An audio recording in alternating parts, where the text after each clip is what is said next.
I welcome back to another video. Next question చూడండి. So ఇక్కడ పటం యొక్క స్కేలు 1:50,000 అని ఇవ్వబడింది. అయితే పటంలో రెండు పట్టణాల మధ్య దూరం 6 సెంటీమీటర్గా ఉన్నచో వాటి మధ్య గల నిజ దూరమును కిలోమీటర్లో చెప్పాలి. సో 1:, ఇక్కడ 50,000 అని అంటే ఏ వాల్యూ ఇచ్చినా కూడా 50,000 టైమ్స్ చేయాలని అర్థము. సో అలాగే మనకు 6 సెంటీమీటర్స్ ఇచ్చారు కాబట్టి ఇంటూ 50,000 చేస్తే మనకు 3 lakh సెంటీమీటర్లు అవుతుంది, రైట్? సో ఇప్పుడు మనకు కిలోమీటర్లు చెప్పాలంటే ఫస్ట్ కిలోమీటర్కి అండ్ సెంటీమీటర్కి రిలేషన్ మనకు రావాలి. సో చూడండి, ఒక కిలోమీటర్కి ఎన్ని మీటర్స్? సో మనకు 1000 మీటర్స్. ఒక మీటర్కి 100 సెంటీమీటర్స్. కాబట్టి మనం సెంటీమీటర్లో కన్వర్ట్ చేస్తున్నాం కాబట్టి కిలోమీటర్లోకి. సో ఆల్రెడీ 1000 మీటర్స్ ఉంది కాబట్టి 1 kilometre is equal to in terms of సెంటీమీటర్స్లో 1000 మీటర్స్ ఉంది. ఈ మీటర్ ప్లేస్లో 100 సెంటీమీటర్ పెట్టేస్తే సరిపోతుంది. సో మనకి ఎంత వస్తుంది? 150 సెంటీమీటర్స్. అంటే ఒక కిలోమీటర్కి 1 lakh సెంటీమీటర్స్. మనకు టోటల్గా 3 lakh సెంటీమీటర్స్ వచ్చాయి కాబట్టి బై 1 lakh సెంటీమీటర్స్ తీస్తే మనకు 3 km అవుతుంది ఆన్సర్. అంతే కదండి, చూడండి 3 lakh సెంటీమీటర్స్ వచ్చాయి. మనకు 1 lakh సెంటీమీటర్ కాబట్టి 0 zeros. సో మనకు 3 ఆన్సర్ అవుతుంది. 3 km చూపిస్తుంది.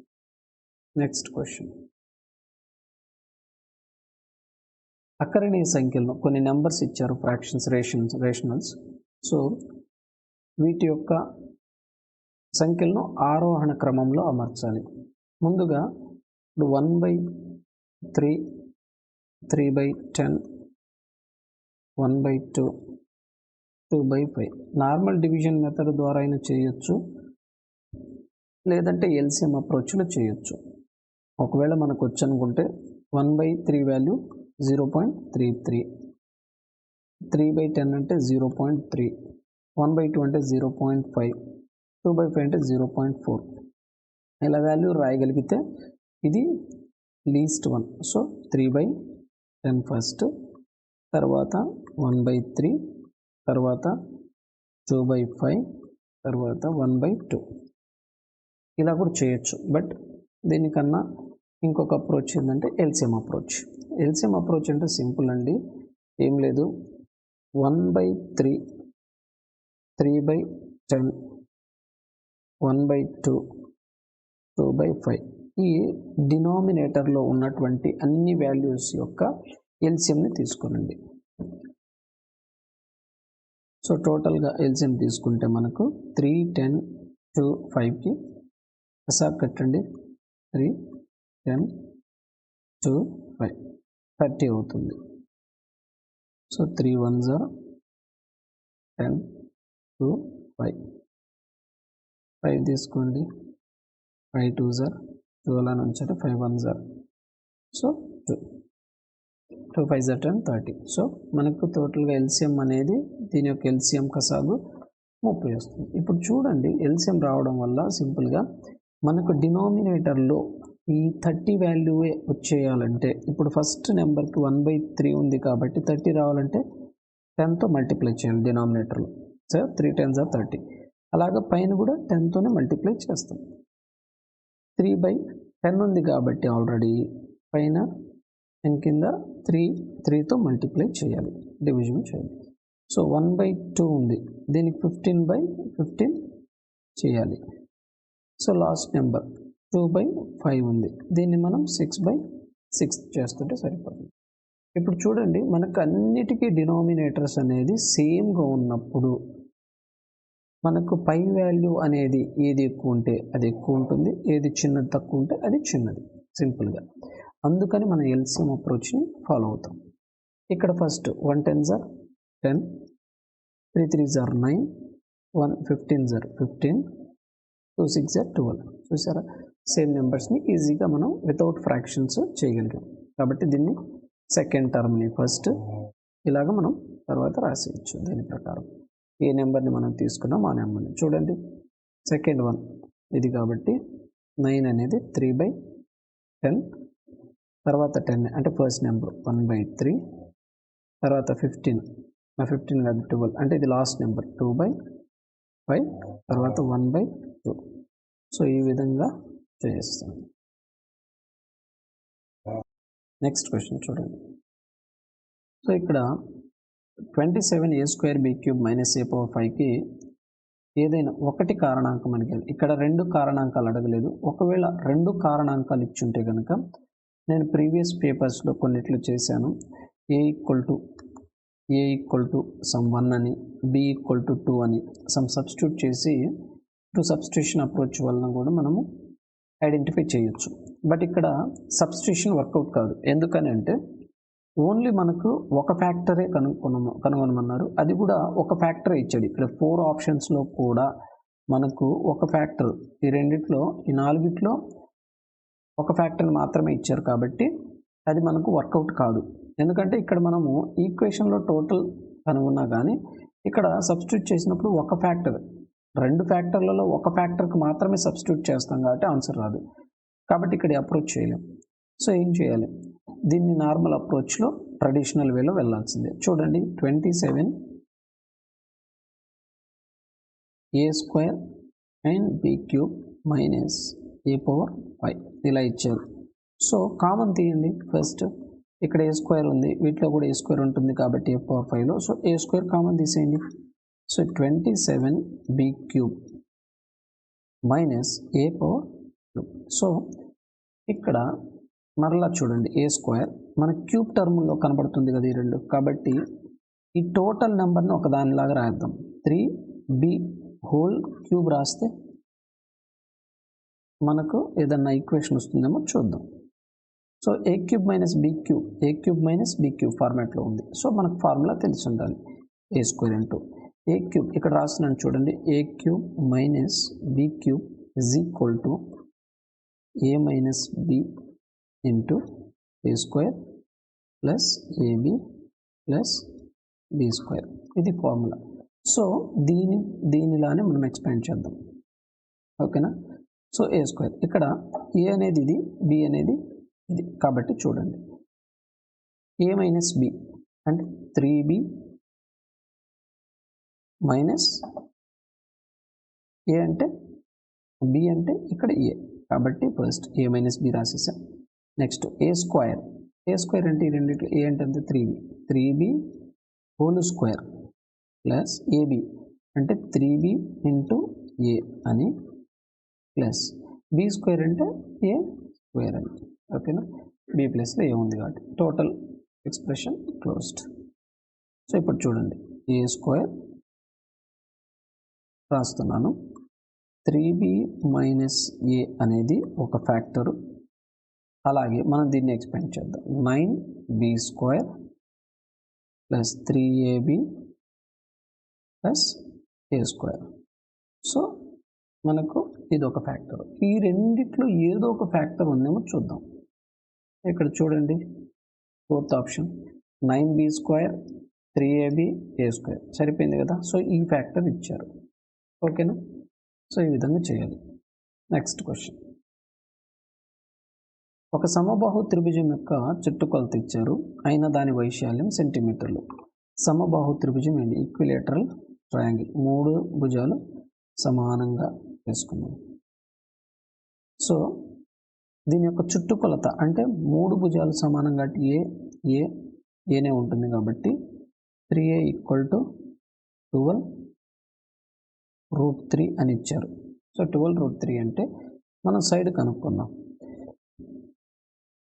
దీన్ని మనం 4 × 3√3 రాయొచ్చు కాబట్టి 3 ఇటు వచ్చిన 3 క్యాన్సిల్, మనకు 4√3 అనేది సైడ్ వచ్చేసింది. ఏ అంతా 4√3.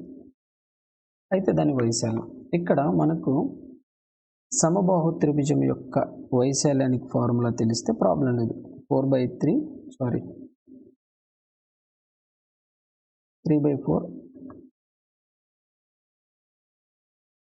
Under root of 3/4 a². ఇది తెలిస్తే మనం డైరెక్ట్గానే సబ్స్టిట్యూట్ చేయొచ్చు. √3/4 a అంటే ఎంత 4 √3 ఇంటూ 4 √3. కాబట్టి ఈ 4 క్యాన్సిల్ అయినా ఈ √3 మల్టిప్లై అయితే 3 వస్తుంది. అండ్ ఇంకొక √3 ఉంది. 4 3s are 12 √3 అంటే మరలా మనకు 12 √3నే వచ్చింది. సో √3/4 a² అనేది తెలిస్తే ఓకే. ఒకవేళ తెలియకపోయినా మనం చేయొచ్చు. ఎలా చేస్తాం? అదే సమబాహు త్రిభుజాన్ని ఇది అన్నిటికీ స్టాండర్డ్ అండి. దాన్ని బట్టి చూడండి. ఒకవేళ ఈక్విలేటరల్ కానీ ఐసోసెలిస్ ట్రయాంగిల్ సమద్విబాహు అలాంటివి ఇచ్చినప్పుడు ఇక్కడ చూడండి, ఇది పైథాగరస్ స్థిరాన్ని అప్లై చేసి చేద్దాం. ఇక్కడ ఎలాగో మనకు 4 √3 అని వచ్చింది సైడ్. ఇది 4 √3 టోటల్ అయితే మనకు టోటల్ 4 √3 అయితే /2 చేస్తే 4 √3 /2 చేస్తే 2 √3 అంటే ఇక్కడ 2 √3 ఉంటుంది, ఇక్కడ 2 √3 ఉంటుంది. మనకి ఎత్తు తెలిస్తే చాలు. ఎందుకని హాఫ్ ఇంటూ బేస్ ఎంత ఇచ్చారు మనకు, base into height. Half base already మనకు టోటల్ 4 √3 కదా బేస్ ఈ త్రిభుజానికి. సో హైట్ కనుక్కుంటే చాలు. హైట్ అనేది మనం పైథాగరస్ నుంచి కనుక్కుంటాం. ఎందుకంటే ఇక్కడ 90 డిగ్రీలు ఉన్నప్పుడు పైథాగరస్ థీరం అప్లై చేసుకోవచ్చు. పైథాగరస్ అంటే కర్ణము స్క్వేర్, ఇది స్క్వేర్ ఈక్వల్ టు ఇది స్క్వేర్ ప్లస్ ఇది స్క్వేర్. చూడండి, సో 4 √3ని whole square is equal to మనకు h² తెలియదు కాబట్టి h² ప్లస్ 2 √3 హోల్ స్క్వేర్. ఈ వాల్యూని తీసేయాలి. h² రాస్తున్నాను ఒక సైడ్. సో 4 √3 స్క్వేర్ అంటే 16, ఒక √3ని స్క్వేర్ చేస్తే 3 ఇంటూ 16 48 అంటే ఇక్కడ 48 మైనస్ ఇక్కడ 2 2s are 4 4 3s are 12. So 36 వస్తుంది మనకు. సో h ఈక్వల్ టు √36 అంటే 6 అవుతుంది. మనకు h తెలిసింది కాబట్టి ఇక్కడ h సబ్స్టిట్యూట్ చేయండి. 2 1s are 2 3s are. So 12 √3.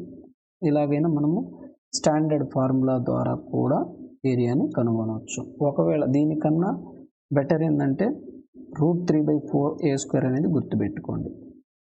Next question. ఒక మనిషి తన స్కూటర్పై 30 km/h వేగంతో ప్రయాణించిన అతను తన గమ్యస్థానాన్ని 6 నిమిషాలు ఆలస్యంగా చేరుతాడు.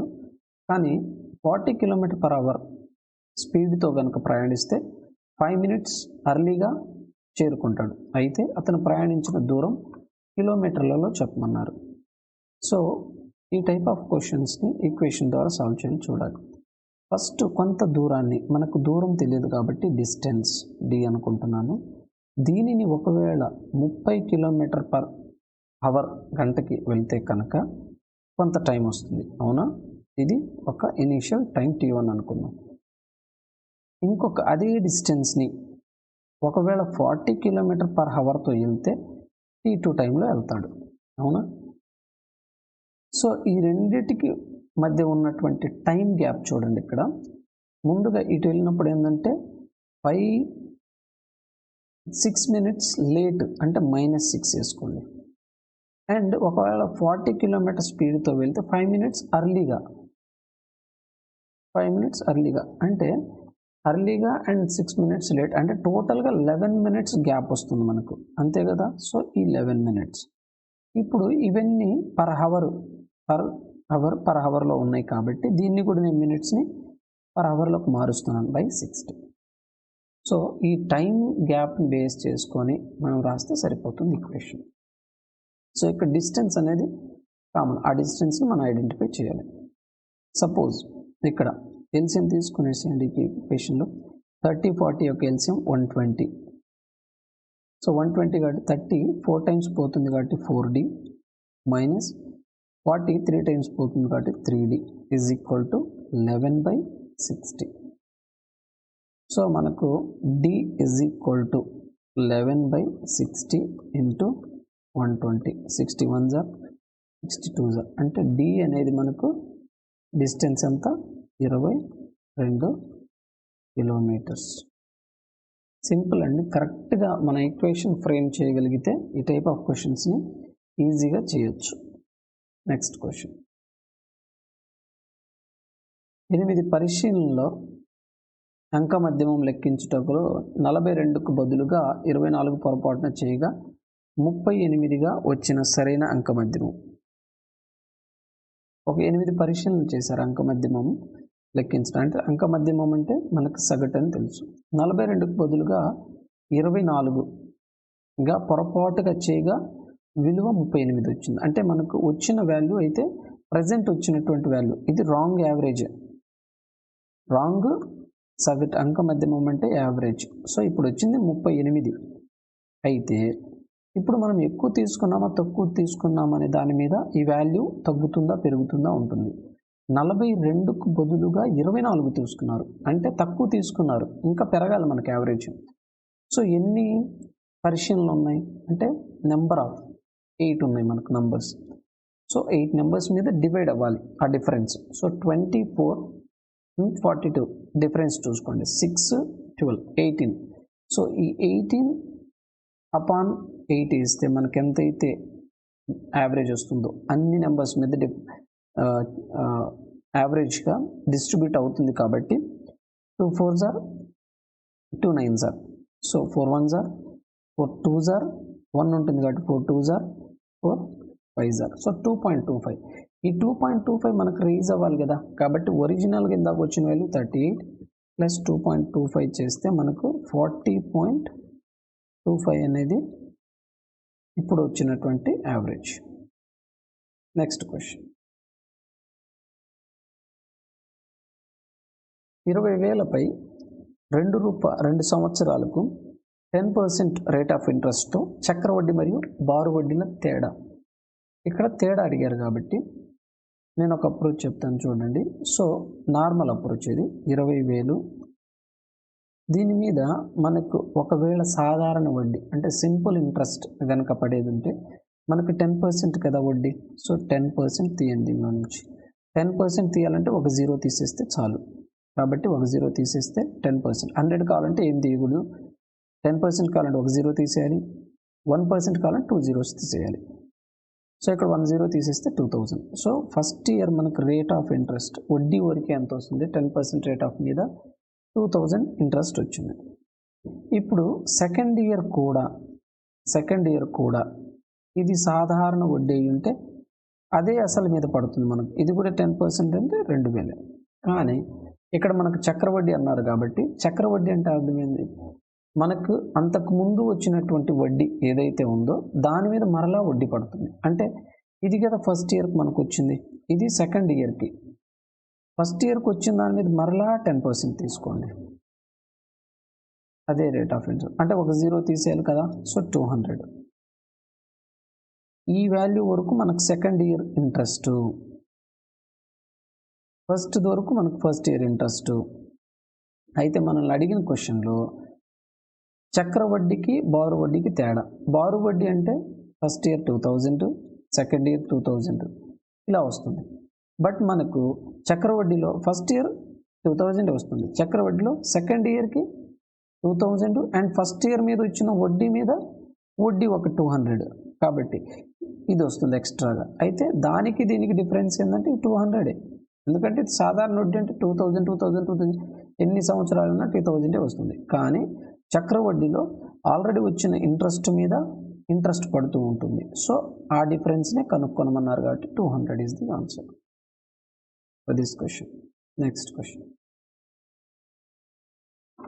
ఒక వ్యక్తి చేతి గడియారాలను రెండింటిని ఒక్కొక్కటి 6000కు అమ్మగా ఒకదానిపై 20% ప్రాఫిట్, ఒకదానిపై 20% లాస్ వచ్చిన మొత్తం మీద అతను పొందిన లాభం లేదా నష్టం శాతంలో చెప్పండి అన్నారు.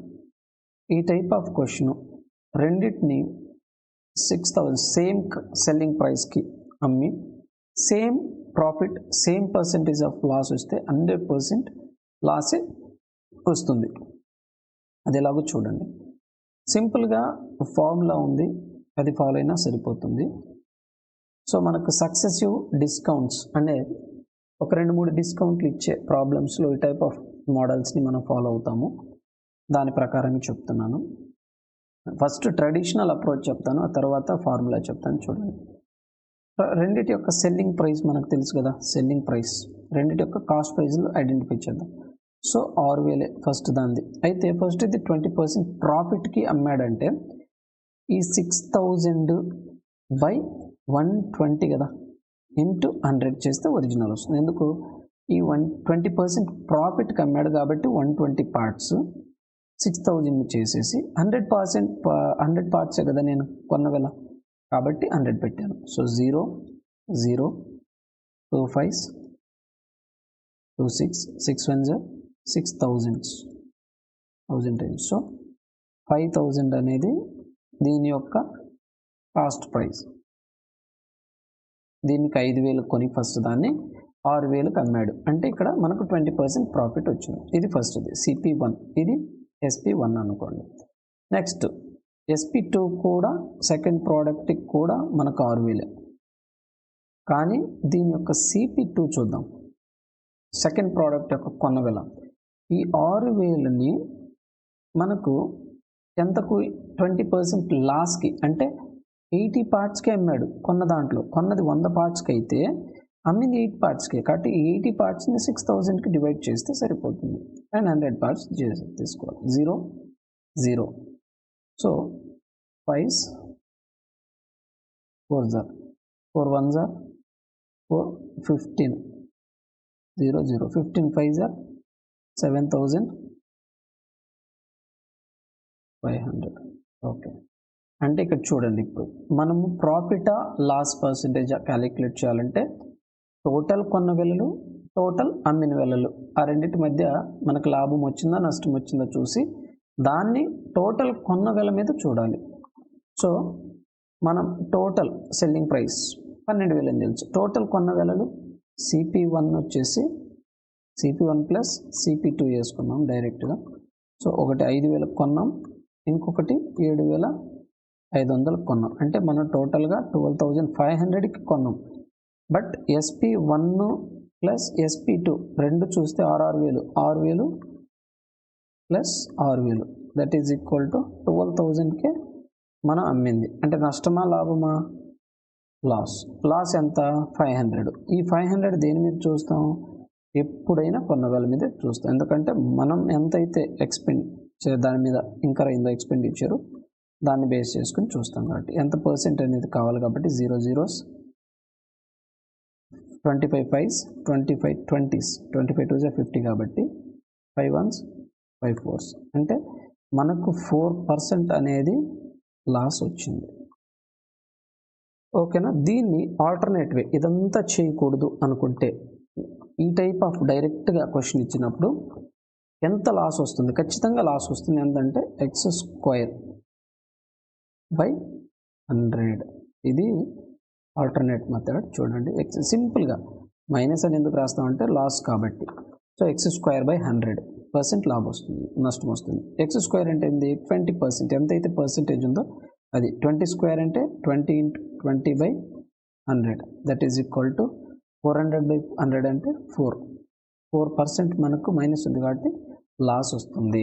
సింపుల్గా ఇక్కడ నుంచి మనం ఈ టైప్ ఆఫ్ ప్రాబ్లమ్స్ని డైరెక్ట్గా చెప్పొచ్చు ఇది తెలిస్తే. ఇది ఎలా వచ్చిందనంటే సక్సెసివ్ డిస్కౌంట్ కాన్సెప్ట్ చెప్తున్నానండి. ఊరికి జస్ట్ ఐడియా కోసం ఉంటుంది కాబట్టి. సపోజ్ ఫస్ట్ డిస్కౌంట్ 20% ప్రాఫిట్ కదా, 20% ప్రాఫిట్ కాబట్టి ప్లస్ 20. తర్వాత 20% లాస్ కదా కాబట్టి -20.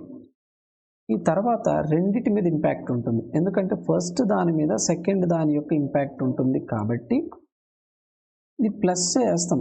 బట్ 20 × 20 ఇది -20 కదా, ఒకటి +20/100 చేస్తాం. ఇది ఫార్ములా. ఫార్ములా అంటే ఏం లేదు, డిస్కౌంట్స్ అప్లై చేస్తాం ఒరిజినల్ వాల్యూ మీద. X first discount, second discount, ఇది మైనస్లో వేస్తాం యాక్చువల్ మనము. సెకండ్ డిస్కౌంట్ తర్వాత ఈ రెండింటి వాల్యూ రెండు మైనస్లే కాబట్టి ప్లస్ అవుతుంది. x into Y by 100. So ఇది డైరెక్ట్గా అప్లై చేస్తాం. ఈ ఫార్ములా గురించి ఐడియా లేకపోతే కామెంట్ సెక్షన్లో పెట్టండి. దీని మీద డీటెయిల్డ్ వీడియో పెడతాను, ఇది ఎలా వచ్చింది క్లియర్ కట్గా అనేది. బట్ యాజ్ ఆఫ్ నౌ మీకు సింపుల్గా x² బై 100 అనేది మిగులుతుంది. ఎందుకనంటే ఇక్కడ plus value minus value cancel అయిపోతుంది కాబట్టి 20 ఇంటూ 20 బై 4. ఈ మైనస్ ఎందుకు వచ్చిందంటే మనకు డిప్రిషియేషన్, మనకు లాస్ వస్తుంది కాబట్టి. సో సింపుల్గా ఇది గుర్తుపెట్టుకోండి ప్రెజెంట్. అది కావాలంటే కామెంట్ సెక్షన్లో పింక్ చేయండి, డెఫినెట్గా వీడియో చేస్తాను. Next question. ఒక సమఘనం యొక్క ప్రతిభుజం 3 రెట్లు చేయగా సంపూర్ణ తల వైశాల్యంలో పెరుగుదల. సమఘనం అంటే ఫస్ట్ మనకు క్యూబ్ అని తెలుసు, దాని యొక్క సంపూర్ణ తల వైశాల్యము, టోటల్ సర్ఫేస్ ఏరియా, సంపూర్ణ తల వైశాల్యం. ఇప్పుడు ఇది ఘనం. ఘనం అంటే మనకు అన్ని ఫేసెస్ A² ఉంటుంది, ఎందుకంటే సైడ్ ఏ కాబట్టి, ఎడ్ సైడ్ ఏ చూసుకున్న ఏనే కాబట్టి ఏ ఇంటూ ఏ, ఈ పోర్షన్ తీసుకున్న A². అంటే టోటల్గా మనకు 6 ఫేసెస్ వస్తుంది కాబట్టి front, back, sides and top, bottom. So total 6 faces కాబట్టి 6A² అనేది మనకు టోటల్ సర్ఫేస్ ఏరియా TSA. అయితే ఇక్కడ ఏమంటున్నారు, సైడ్ని 3 టైమ్స్ చేస్తే, సైడ్ని 3 రెట్లు అంటే ఈ ఏ కాస్త ఏ ప్లేస్లో మనం ఏం పెట్టాలి, 3Aని సబ్స్టిట్యూట్ చేయాలి. అంటే 6A² ప్లేస్లో 3A పెడితే చాలు, 3A². ఎన్ని టైమ్స్ పెరుగుతుంది, 9A² కాబట్టి. సో ఆల్రెడీ మనకు 6A² ఉంది, ఇక్కడ 3² అంటే 9A². 6 into 9A² that is equal to 54A². అంటే ఉన్నదాని మీద 9 టైమ్స్ అవుతుంది అంతే. ఒరిజినల్గా 6A² వచ్చింది, 9 టైమ్స్ మనకు పెరుగుతుంది. లాస్ట్ క్వశ్చన్ చూడండి. 2B91A7 అనే 6 అంకుల సంఖ్య 9 చే నిశ్శేషంగా పర్ఫెక్ట్గా డివిజిబుల్ అవ్వాలంటే A+B యొక్క కనిష్ట విలువ. సో 2B91A7 అనే నెంబర్ ఉంది. 9 యొక్క డివిజిబిలిటీ రూల్ మనకు తెలుసు. సో సింపుల్గా అన్ని డిజిట్స్ యొక్క సమ్ తీసుకున్న తర్వాత 9 చేత డివిజిబుల్ అయితే అది డివిజిబుల్ అవుతుంది. సో ఆ కాన్సెప్ట్ ప్రకారము సో 2 + 9 + 1 + 7 + A + B ఇవి రెండు మనకు తెలియవు కాబట్టి పక్కన రాశాను. సో 11. మనం ఇంకొక అప్రోచ్ ఏంటంటే ఇక్కడ అన్నీ యాడ్ చేసుకోవాల్సిన అవసరం లేదు. సో 2, 7 యాడ్ చేస్తే 9 అయిపోతుంది కాబట్టి క్యాన్సిల్ చేసేయచ్చు, 9 తీసేయచ్చు. సో 1. ఎలాగైనా 9తో పర్ఫెక్ట్గా పోయే వాల్యూస్ని మనం డైరెక్ట్గా కూడా తీసేయచ్చు. ఇదే కాన్సెప్ట్ని మనం డిజిటల్ సమ్ కాన్సెప్ట్లో కూడా వాడతాము. సో 1 + A + B ఉంది, 1 + A + B. ఇప్పుడు మనకి ఈ టోటల్ వాల్యూ 9తో డివిజిబుల్ పర్ఫెక్ట్గా అవ్వాలంటే ఇక్కడ మనకి ఎంత ఉండాలి, టోటల్ వాల్యూ 8 యాడ్ అవ్వాలి. 8 అయితే 1 + 8 9 కాబట్టి డివిజిబుల్ అవుతుంది. సో లీస్ట్ వాల్యూ మనకు ఇదే, ఏది సబ్స్టిట్యూట్ చేసినా మనకు 9తో డివిజిబుల్ అవ్వదు. Thank you.